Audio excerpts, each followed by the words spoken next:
আসসালামু আলাইকুম গাইস, আপনাদের জন্য এক দুর্দান্ত ভিডিও নিয়ে আসছি। তো আপনারা দেখেন, আর কিছু মনে না করলে ভাই লাইক সাবস্ক্রাইব একটু করে দিন। দেখেন ফুল ভিডিও।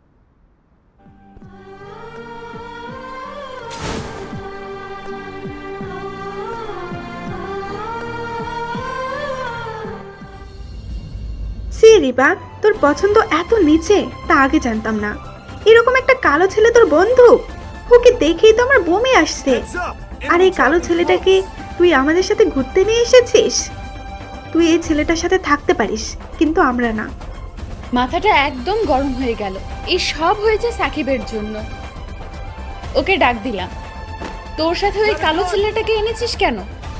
আমার বান্ধবীরা সবাই বলছে এত কালো একটা ছেলে কিভাবে আমার পরিচিত হলো।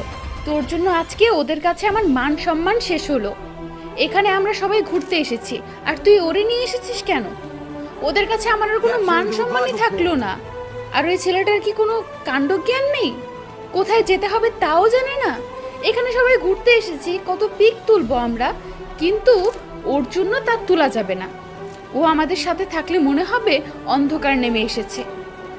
এখনই ওকে যেতে বল। শান্ত হ রিবা, ও তো আমাদেরই বন্ধু, তাই না? তাহলে ওর সাথে এমন করছিস কেন? চুপ কর। ও তোদের বন্ধু হতে পারে, আমাদের না। ও আমাদের সাথে থাকলেও আমাদের মান সম্মান থাকবে না। তুই যদি আর কখনো ওকে আমাদের সাথে নিয়ে আসিস, তাহলে তোর সাথেও কোনো সম্পর্ক থাকবে না। একটা বেঞ্চের উপরে একা বসে আছি। ঘুরতে এসেছি, কিন্তু আমার একদমই ভালো লাগছে না। এখানে আসতেও চাইনি, কিন্তু সাকিব ওরা জোর করে নিয়ে আসলো। কিছুক্ষণ পর ওদের কাছে গেলাম, সবাই মিলে একসাথে ছবি তুলতে লাগলো। তখনই রিবা বলল, ওই, তুই এখানে দাঁড়িয়েছিস কেন? তুই ভাবলি কি করে আমরা তোর সাথে ছবি তুলবো? আর তোর কি কোনো জ্ঞান নেই? তোর মতো রাতের অন্ধকারের মতো চেহারা নিয়ে যদি আমাদের সাথে ছবি তুলিস, তাহলে তা আমাদের জন্য অপমানের হবে। কি বলিস? ওর আবার অপমান বোধ আছে নাকি? যদি থাকতো তাহলে এখানে কখনো আসতো না। তুই এত ঠ্যাসটা কেন বলতো? এত অপমান করি, তারপরেও তুই বুঝিস না কেন? আর শোন, দোকান থেকে সুন্দর হওয়ার ক্রিম কিনবি, তারপর ওটা প্রতিদিন দিবি। যেদিন ফর্সা হতে পারবি, ওদিন আমাদের সাথে আসবি। কারে কি বলিস? ও এত কালো যে দিনের বেলায় ওকে লাইট মেরে খুঁজে বের করতে হবে। ক্রিম দিলে কোনো লাভ হবে না। চোখ দিয়ে পানি বের হয়ে গেল। এর থেকে আমাকে যদি কেউ মারতো, তাও এত কষ্ট হতো না। আমি কালো বলেই কি অপরাধ? আমি তো তোমাদেরই বন্ধু। আমারও তো মন চায় বন্ধুদের সাথে ঘুরতে। তুই আমাদের বন্ধু না, কখনো আমাদের বন্ধু বলবি না। তুই কালো, এটা তো সবচেয়ে বড় অপরাধ। আর তোর লেভেলের কারোর সাথে ঘুরবি, আমাদের সাথে না। যা তো এখান থেকে।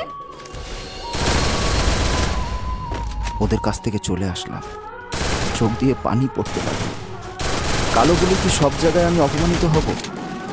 কেন, কালোরা কি মানুষ না? হয়তো এই পৃথিবীতে সাদা চামড়ার মানুষগুলোর কাছে কালোরা কোনো মানুষের মধ্যেই পড়ে না। আমরা কালো, এটা তো আর আমাদের দোষ না। তাহলে সবাই কেন আমাদের অপমান করবে? আমি রবি, অনার্স প্রথম বর্ষে পড়ি, অ্যাকাউন্টিংয়ে। আর এতক্ষণ যাদের সাথে ছিলাম, ওরাও অ্যাকাউন্টিংয়ে পড়ে। ক্লাসের ভিতর একমাত্র আমিই অন্যরকম। সবাই আমাকে নিয়ে মজা করে, মাঝে মাঝে তো স্যারেরাও মজা করে। খুব কষ্ট পাই, কিন্তু কাউকে বলতে পারি না, কারণ বলার মতো কেউ নেই। আমাদের কষ্ট বোঝার জন্য কেউ নেই। শুধু ক্লাসে না, পুরো কলেজে আমার মতো কেউ নেই। সবাই তো বলে আমি বাংলাদেশের না, নাইজেরিয়া বা আফ্রিকার কেউ হব। একটা বেঞ্চের উপরে একা বসে আছি, আর চোখের পানি ফেলতে লাগলাম। এছাড়া তো আর কোনো উপায় নেই। যখন থেকে বুঝতে শিখলাম, তারপর থেকেই সবাই আমাকে নিয়ে মজা করতে থাকলো। কলেজে, তার বাইরে, সব জায়গায় আমি হাসির পাত্র। মাঝে মাঝে মরে যেতে মন চায়, কিন্তু তারপর আবার মনে হয় এই সামান্য ব্যাপারে আমি কেন আত্মহত্যা করব? যদি জীবনে ভালো কিছু করতে পারি, তখন যারা আমাকে নিয়ে মজা করত, তারাই আমার প্রশংসা করবে। বেঞ্চের উপর বসে আছি, এসব ভাবছি আর চোখের পানি ফেলছি। হঠাৎ একটা ছেলে বলে উঠল, ভাইয়া, অনেকক্ষণ ধরে দেখছি আপনি এখানে একা একা বসে কাঁদছেন। কি হয়েছে ভাইয়া আপনার? ছেলেটার বয়স 13-14 হবে, পথ শিশু। কিছু হয়নি আমার কপালটাই খারাপ, সব জায়গায় শুধু অপমানিত হয়।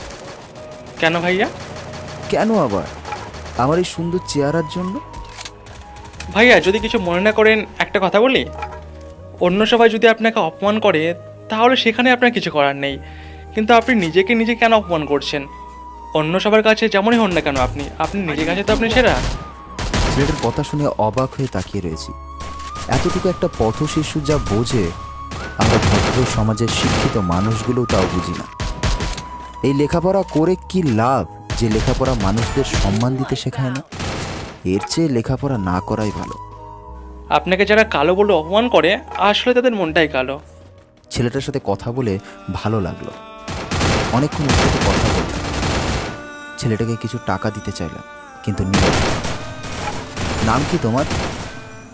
আমাদের তো কেউ নাম ধরেই ডাকে না। আমি ডাকবো, বলো তুমি। নীরব আমার নাম। আরও কিছুক্ষণ কথা বলে ওখান থেকে চলে আসলাম। হঠাৎ সাকিব কল দিল। বুঝলাম না ও এখন আবার কল কেন দিল। যখন সবাই আমাকে অপমান করলো তখন তো একটা কথাও বলেনি। ঠিকই বুঝতে পেরেছি আমার কোনো বন্ধু নেই। কল রিসিভ করলাম। ওর কথা শুনে তো অবাক হয়ে গেলাম। দোস্ত সরি, আমি জানি তখন তুই অনেক কষ্ট পেয়েছিস। কি করব বল, তুই তো জানিস রিবা অনেক রাগী। আমার কিছুই করার ছিল না রে। যদি আমি কিছু বলতাম তাহলে আমাকেও অনেক কিছুই বলতো। কোনো ব্যাপার না, রাখি, আমি বাসায় যাব এখন। কল কেটে দিলাম। ওর সাথে কথা বলার কোনো ইচ্ছাই এখন নেই। দুনিয়াটা বড়ই অদ্ভুত। মেয়েদের জন্য সবাই সব কিছু করতে পারে। সাকিব চায় না রিবার সাথে ওর বন্ধুত্ব নষ্ট হোক, তাও যা কিছু বলুক না কেন। তার জন্য যদি আমার সাথে ওর বন্ধুত্ব নষ্ট হয় তাতেও ওর কিচ্ছু হবে না। তারপরেও চাইবে ওর মেয়ে ফ্রেন্ডদের সাথে বন্ধুত্ব নষ্ট না হয়। মেয়ে ফ্রেন্ড সবার আগে, তারপর সব কিছু। থাকুক ওর মতো। ও যে আমার কেমন বন্ধু তা বুঝতে পেরেছি। আজকে আমাকে রিবা আর ওর বান্ধবীরা মিলে এত অপমান করলো, আর ও কিছুই বলল না, চুপচাপ শুনছিল। বাসায় যাওয়ার পথে একটা দোকানে গেলাম। ভাইয়া, ফর্সা হওয়ার কোনো ক্রিম আছে? কার জন্য ভাইয়া? আমার জন্য। ভাইয়া, আপনার উপর ক্রিম কাজ করবে না। যাদের ব্রণ আছে তাদের দিলে কাজ করবে, কিন্তু আপনি তো কালো, তাই আপনার জন্য কোনো ক্রিম আছে বলে মনে হয় না। হতাশ হয়ে দোকান থেকে বের হলাম। রাস্তা দিয়ে হাঁটছি আর ভাবছি আমার সাথেই কেন এমন হয়। জীবনে কোনো মেয়ে তো আমার বন্ধু হয়নি, উল্টে আমাকে নিয়ে মজা করেছে। আর এখন তো কলেজের সবাই আমাকে নিয়ে মজা করে। বাসায় এসে ফ্রেশ হলাম।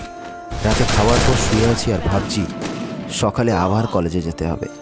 কলেজে যেতে সবার ভালো লাগে আর আমার খারাপ লাগে। কলেজে যাওয়ার পরই আমাকে নিয়ে মজা শুরু হয়ে যায়।